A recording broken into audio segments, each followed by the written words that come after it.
Yasa from Aroniadika. I'm going to take you on a walking tour today. Aroniadika is the home of my paternal grandparents, so I think I know a lot about this. Let's see how we go. So as you can see, Aroniadika is full of lots of little laneways.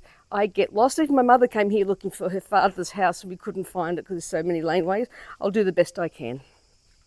Okay, now coming through this archway, this will give you a good idea of how far Aroniadika extends. So it's on the main road, it's on the main intersection of Kithera, pretty much central to the island, sort of more north but central to the island. Okay, I'm going to try this laneway. So while I'm going through, when we're looking, I'll tell you the history of Aroniadika. So obviously Aroney is the main surname here, obviously. And as I said, my maternal grandparents are from here. Aroniadika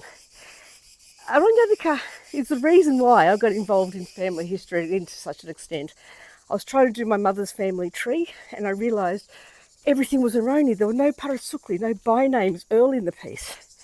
In the 1800s, very few, very, very few. So everybody was Aroney.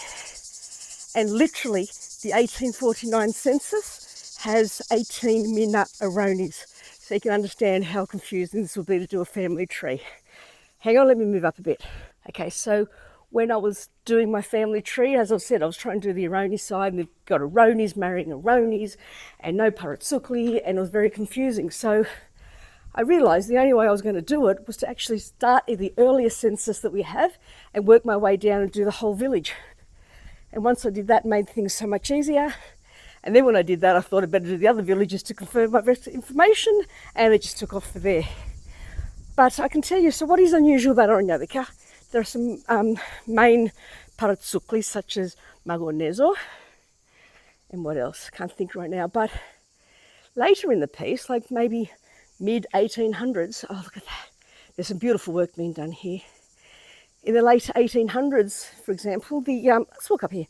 They started to get some Paratsuklia and things like Anastasopoulos, which was my grandfather, Thodoropoulos, Manopoulos, Michalopoulos, all given names with the poulos, meaning son of, at the end, which is very unusual.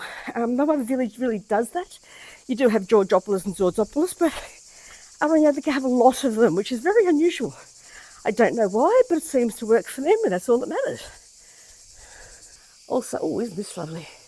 Something else that was very confusing when you're doing family trees. There's a district of Aroniadika, and I don't think I found it yet, but there's a district called Yerakitianika, and that's where all the Yerakitis come from.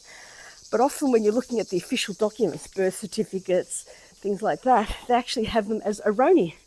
So that really doesn't help. So when you're trying to do a tree, are you looking for Aroney or Yerakiti? Is this person Aroney or is this person Yerakiti? So without doing the whole island, the whole village, I could not have done my own family tree. But it did make me realise that starting at the top and working down was actually quite easy because you had all the families in a group. Let me just go around this bend, see what's here. Oh, there you go, main road again. So you can see all these laneways. I'm not going to get to them all, but thanks for watching.